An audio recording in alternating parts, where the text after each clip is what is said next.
A musical legend's farewell, remembering Cocoa Tea. Jamaica has lost one of its brightest musical stars. Colvin George Scott, better known to the world as Cocoa Tea, has transitioned to Zion. A voice that comforted, inspired, and uplifted millions has been silenced, but his music, his legacy, and his spirit will live on forever.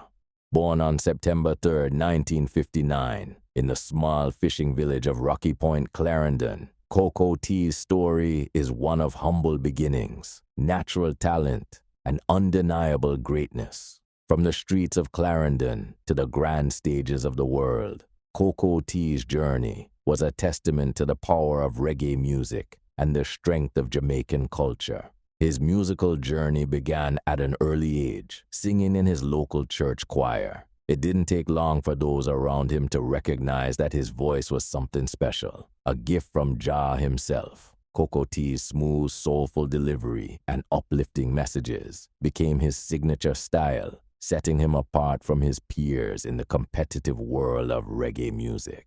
In 1984, his debut album, Where Dem A Go Do, Can't Stop Cocoa Tea, was released under the Volcano label.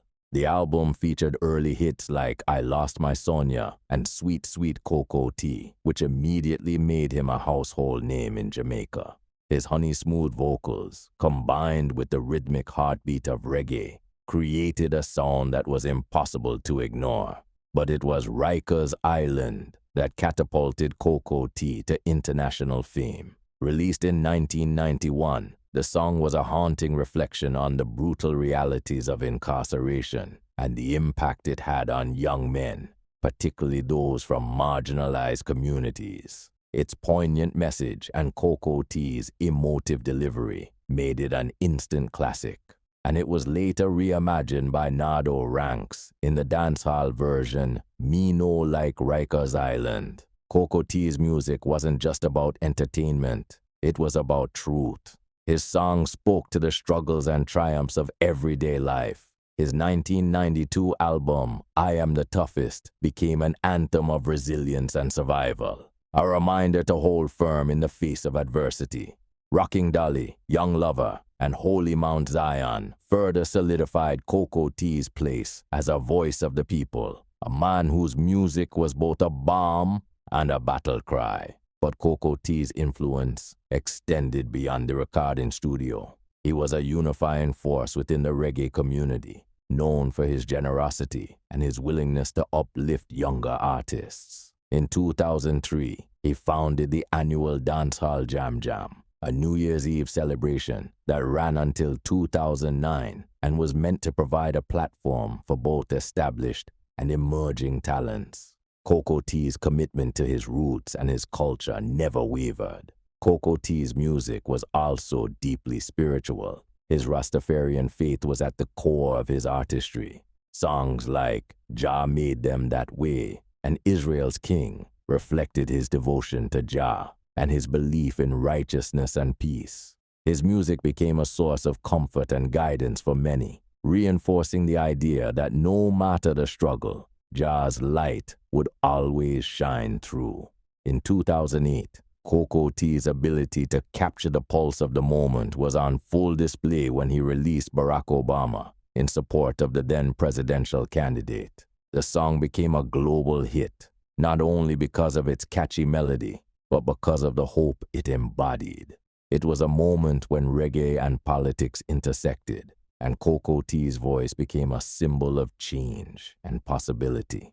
Throughout his career, Cocoa Tea worked with some of the biggest names in reggae and recorded for some of the most influential labels, including VP Records, Greensleeves Records, and RAS Records. Around 2000, he took control of his career by starting his own label, Roaring Lion, where he continued to release music on his own terms. His ability to adapt and evolve while staying true to his sound is part of what made him a legend. But beyond the music, Cocoa Tea was a family man. He was a devoted husband to his wife Malvia and a loving father to 8 children. Despite his success, he remained grounded, never losing touch with his humble beginnings. His wife shared that even as his health declined, Coco T remained hopeful and positive. Diagnosed with lymphoma in 2019, he battled the disease with quiet strength and unwavering faith. In his final days, he reassured Malvia, telling her not to worry, that everything would be all right. That was the essence of Coco T, steady, comforting, and always at peace. On March 11th, 2025, Coco T's journey came to an end. He suffered a cardiac arrest at a hospital in Broward, Fort Lauderdale, Florida. He was 65 years old. The news of his passing sent shockwaves through the reggae community and beyond. Tributes poured in from across the globe. Minister of Culture Olivia Grange described him as one of the greatest reggae singers who has ever lived. His work will stand the test of time. Prime Minister Andrew Holness echoed these sentiments, saying, his smooth vocal